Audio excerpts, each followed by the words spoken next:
2 Chronicles 8. At the end of 20 years, during which Solomon had built the house of the Lord and his own house, Solomon rebuilt the cities that Huram had given to him, and settled the people of Israel in them. Solomon went to Hamath-zobah and captured it. He built Tadmor in the wilderness, and all the storage towns that he built in Hamath.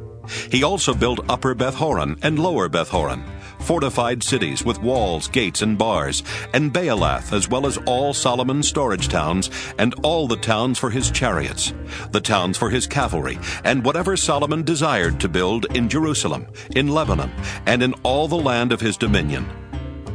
All the people who were left of the Hittites, the Amorites, the Perizzites, the Hivites, and the Jebusites, who were not of Israel, from their descendants who were still left in the land, whom the people of Israel had not destroyed, these Solomon conscripted for forced labor, as is still the case today.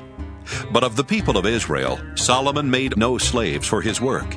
They were soldiers and his officers, the commanders of his chariotry and cavalry. These were the chief officers of King Solomon, 250 of them who exercised authority over the people. Solomon brought Pharaoh's daughter from the city of David to the house that he had built for her, for he said, "My wife shall not live in the house of King David of Israel, for the places to which the ark of the Lord has come are holy." Then Solomon offered up burnt offerings to the Lord on the altar of the Lord that he had built in front of the vestibule, as the duty of each day required, offering according to the commandment of Moses for the Sabbaths, the new moons, and the 3 annual festivals, the festival of unleavened bread, the festival of weeks, and the festival of booths.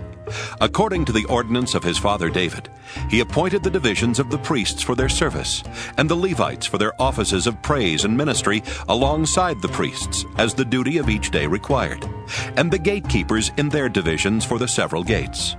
For so David the man of God had commanded.